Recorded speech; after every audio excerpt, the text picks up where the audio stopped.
Hello, this is David and welcome to episode number 10 of Make Me Proud, the YouTube series documenting my campaign to become a better sprint swimmer in 2023. And in this video, I'm going to be conducting a technical analysis of the 100m freestyle race I conducted at the Swim England Northwest Championships 2023. As always, if you would like this video, I would very much appreciate it. And remember to subscribe to this channel to join in with me on this swimming adventure.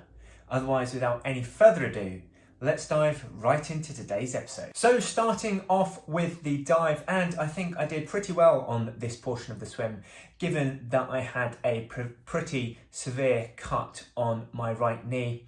That made it very difficult to bend. However, given that I could bend the knee quite slowly when getting on the blocks in comparison to the immediate and really fast bending in the tumble turn, it meant that I could get into position quite nicely, and straightening the knee in quite an immediate manner wasn't quite so painful or difficult as bending the knee in a very quick manner, and therefore I could get almost the maximum amount of force coming out the dive. Naturally, psychologically, I didn't want to give 100% on the dive because of said knee through fear of aggravating it. However, could still get a decent amount of force to get my 100 meters on the right track. So moving on to the swim portion and looking at the first 50, I believe I did this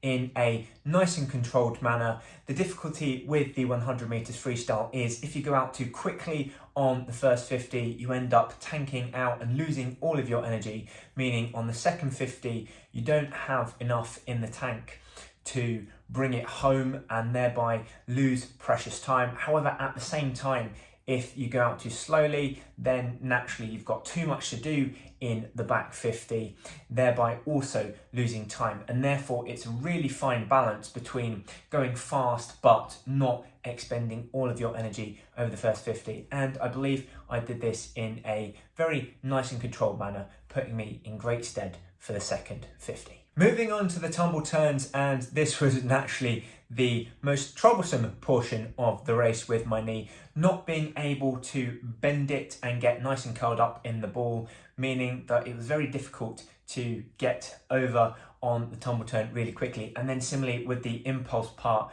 off of the wall, I couldn't put the maximum amount of force that I wanted to, mainly because I couldn't bend my knee far enough to get into the most springy position, shall we say, and at the same time putting a massive amount of force in straightening that knee in a very short period of time, over a very short period of time in that immediate impact, could also be very painful, and therefore my turns left a little bit to be desired. However, considering the injury, I managed to execute them reasonably well. Had I done a little bit better with this, then I'd have expected to come under the 66-second mark, but all things considered, it was I managed this portion of the race also rather well. And so moving on to the final 50 meters of the 100, and this is where things can really make or break it for you when it comes to getting a good time in this event. And this is probably the aspect of my swim that was the most disappointing. The third length of the race, so the third 25 of the 4, was still very good. I kept a nice high pace. However, when you come out of the wall into that final 25, this is where you really want to dig in, absolutely go into overdrive to bring it home and finish the race in good style. And normally that means at that point in the race you're hurting quite a bit, and so it really requires that mental energy to really push you through and bring it home in a good time. However, mentally it wasn't quite there.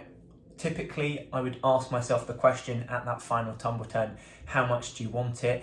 And that would really give me the motivation to drive it home. However, I was on autopilot. Things, that feeling of necessity wasn't there for whatever reason, and I didn't come home in a terrible fashion. However, I didn't really push through in that final 25 and feel as though I lost a little bit of time, probably maybe half a second to a whole second on that, just because I didn't give it my all over that final 25 and was just happy coming in a good time. So something to be cognizant of the next time I swim the 100 meters is when I hit that final tumble turn and come out of it, to really bring it home, go into overdrive and come out panting, feeling though as I've given it my all, and just leave nothing in the tank, which I didn't on this occasion. So that is it for this video, and if you've enjoyed it, just a reminder to hit the like button and similarly to subscribe to my channel for many more swimming adventures. Otherwise, if you are looking for a little bit of extra help when it comes to improving your eating habits, head on over to westcough.com to see the range of ways in which I can support you with your nutrition and thereby fuel your physical development. Finally, I've been David Westcough. Thank you for watching, and I'll see you again next time.